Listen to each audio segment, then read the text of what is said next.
Oke, selamat pagi. Assalamualaikum warahmatullahi wabarakatuh. Anak sekalian, mari kita lanjutkan pembahasan tentang jurnal penyesuaian.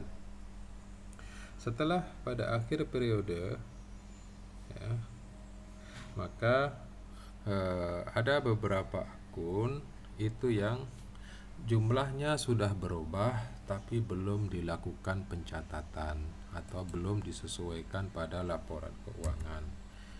Inilah yang harus dilakukan penyesuaian. Mengapa itu muncul? Ada beberapa hal. Yang pertama, beberapa beban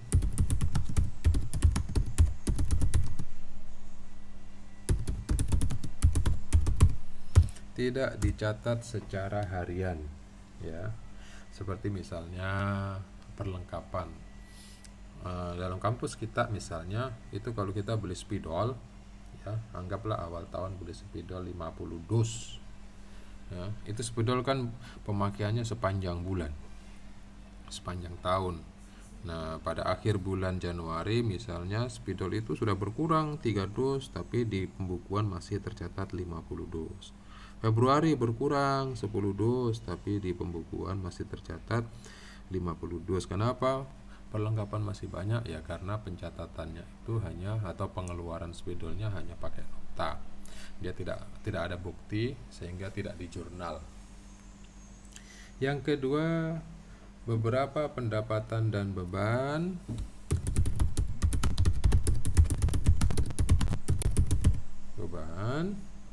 ini direalisasi katanya, direalisasi dengan berlalunya waktu, ya, bukan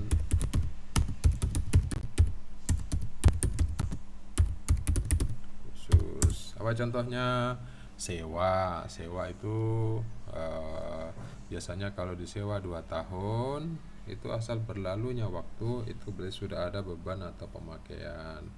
Biaya bunga gitu juga lewat waktu itu berarti sudah harus ada pengakuan pendapatan atau bunga walaupun belum terjadi realisasi kas, belum ada pembayaran.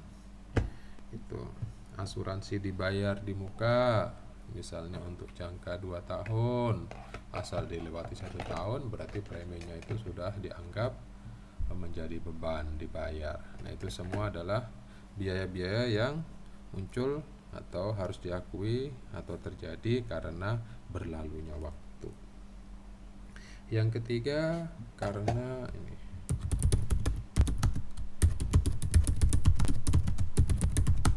beberapa pendapatan dan beban mungkin belum dicatat, ya.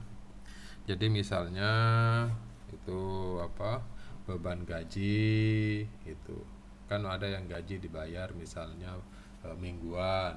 Kalau misalnya akhir bulan itu jatuh hari Selasa berarti kan belum dibayar, ya. Itu contohnya akan muncul di belakang. Atau beban listrik itu biasanya sudah dipakai duluan, listrik yang pasca bayar terutama, nanti bulan berikutnya baru dibayar. Jadi ketika ditutup pada laporan keuangan harus dibebankan, itu dilakukan penyesuaian, ya. Ini 3 alasan, ya, dari perlunya dilakukan penyesuaian, ya. Karena itu ada 4 akun yang perlu dilakukan penyesuaian, ya. Ini akun atau rekening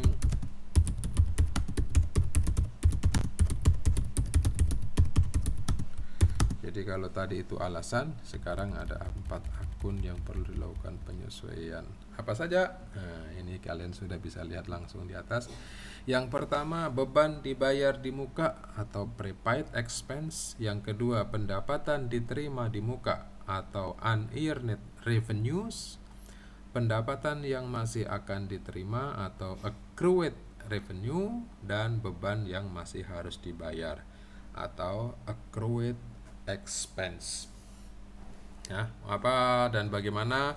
Mari kita langsung saja melihat contoh yang ada di buku. Kalian bisa buka di halaman 112 dan kita harus langsung menuju kepada Excel. Ya. Oke, yang pertama, ya. Ini di halaman 112 itu berkaitan dengan kasus SolusiNet. Ya, kita lihat SolusiNet, jurnal umum. Oke, di situ bulan Desember. Kita ikuti saja yang ada di buku untuk memudahkan. 2020. Lihat di buku itu. Yang pertama, beban dibayar di muka. 1 Desember, pembayaran dicatat sebagai debit asuransi dibayar di muka dan kredit kas 2.400.000. Ini adalah transaksi pembayaran asuransi dibayar di muka untuk periode 1 tahun.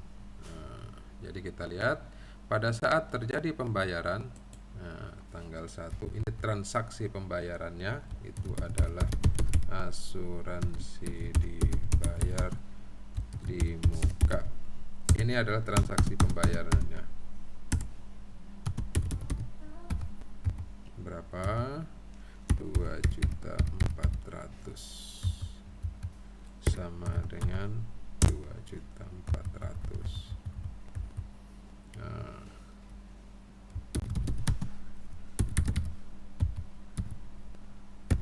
Nah, ketika transaksi ini kemudian berlangsung, 2.400.000 itu untuk periode 1 tahun. Karena 1 tahun, maka kita lihat berapa per bulan. Beban per bulan adalah sama dengan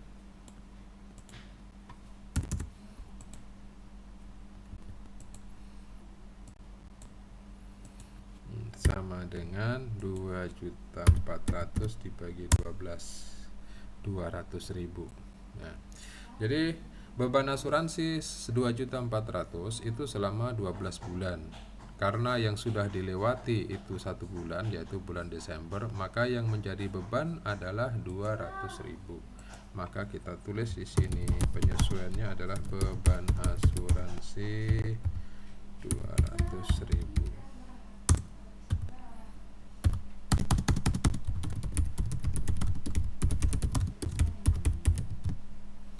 Lawannya adalah asuransi dibayar di muka. Inilah AJP. Oke, AJP-nya.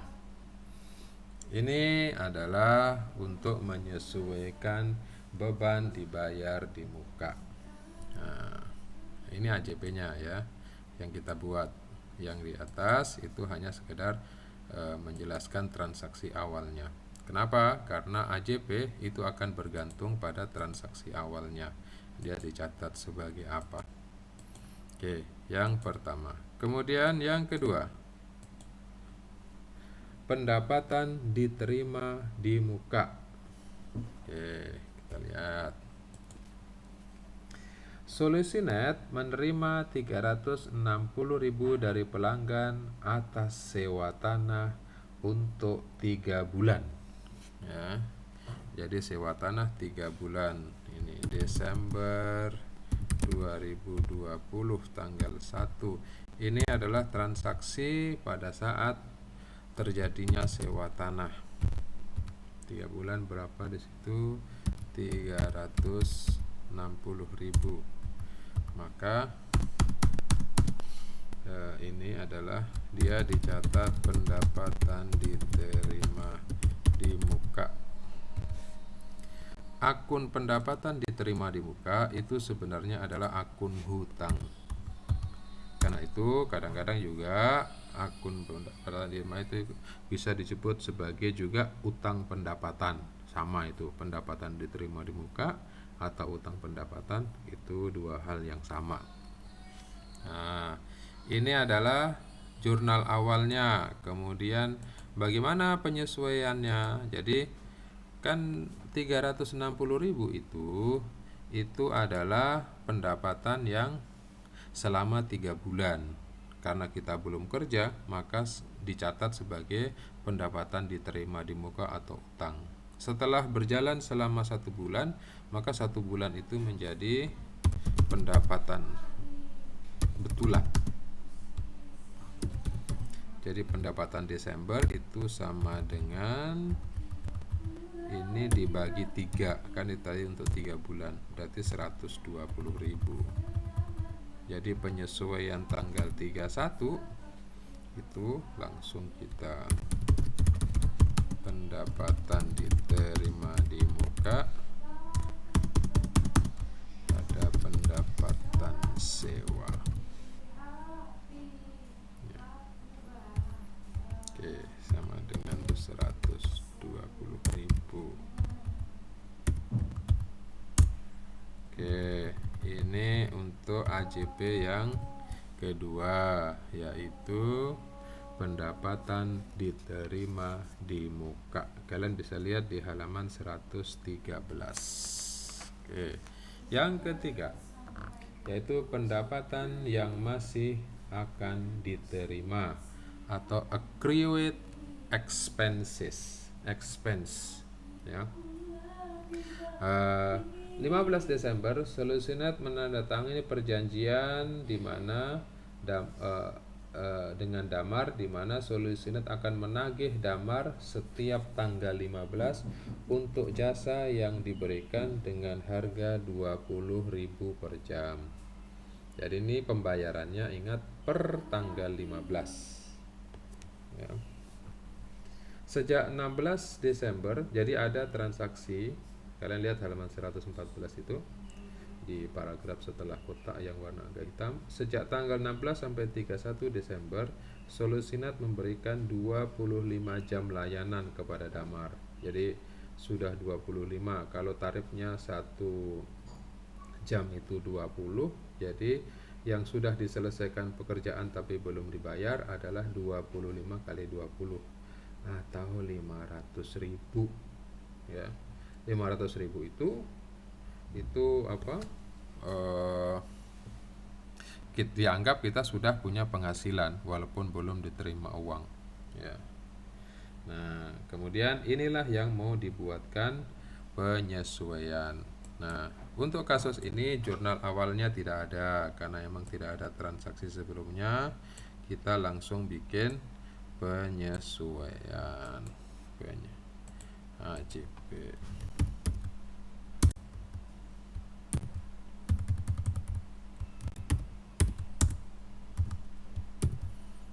Apa AJP-nya? Ini tanggal 31, yaitu piutang.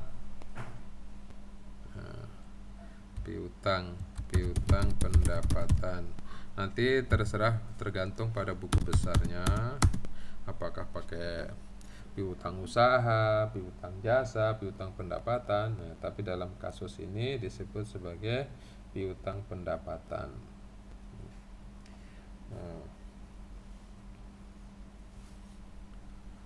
Oh, salah.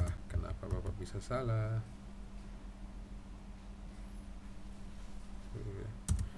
Piutang pada pendapatan jasa. Oke. Jadi piutang pendapatan, atau di sini piutang saja pada pendapatan 500.000. Oke, ini yang ketiga. Yang terakhir, yang keempat, beban yang masih harus dibayar. Jadi ini adalah transaksi kita sudah menikmati jasa, kita sudah menikmati layanan, tapi kita belum membayar kewajiban kita. Dalam contoh kasus ini berkaitan dengan beban gaji. Lihat, jadi Solusi net berutang upah karyawan pada hari Senin, Selasa ya 30 sampai 31 Desember. Ini gaji itu kalau di dalam di barat sih kasusnya. Itu biasanya pakai hitungan per minggu. Minggu baru dibayar. Ya. Nah, kalau hari akhir tahun berakhir di hari Selasa, sementara hari Selasa sudah harus melaporkan laporan keuangan, berarti ada beban gaji 2 hari yang menjadi beban di tahun berjalan. Nah, ini harus disesuaikan. Pada kasus ini, beban gaji yang harus dibayar adalah ini. Solusi net membayar gaji sejumlah 950 ya, 31 Desember dan 1.200.000 pada 27 Desember 2015. Pembayarannya mencakup pembayaran per 2 mingguan yang berakhir pada tanggal-tanggal tersebut. Tanggal 31 Desember 2015, solusi net berutang gaji sebesar 250.000 untuk hari Senin dan hari Selasa. Gaji itu akan dibayar pada tanggal 10 Januari. Oke, ini langsung ditetapkan. Utang gaji sebesar 250.000. Maka ditulis di sini AJP-nya beban gaji pada utang gaji. Oke, ini langsung 250.000. Ini gampang kalau sudah ditetapkan begini, langsung kita tidak perlu menghitung. Oke, tanggal 31. Ini adalah 4 AJP yang dibutuhkan ya.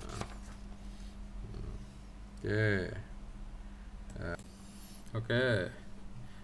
Itu adalah 4 ayat jurnal penyesuaian. Nah, kita tambahkan satu lagi, yaitu penyesuaian ya. Ayat jurnal penyesuaian penyusutan ya.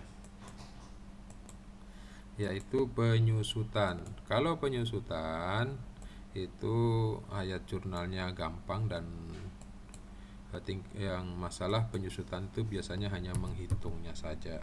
Penyusutan itu terkait dengan aset tetap ya, aset tetap. Karena itu kalau dia penyusutan, maka HJP-nya adalah ini, beban penyusutan ya, pada akumulasi penyusutan. Dah, gitu aja ya. Berapa angkanya tergantung dari soal. Biasanya soal ditetapkan baru kita hitung. Nanti kita masuk saja langsung di contohnya. Oke, Bapak kira 4 itu saja yang harus kita pahami. Kemudian kita langsung masuk kepada kasus soal. Selamat siang. Assalamualaikum warahmatullahi wabarakatuh.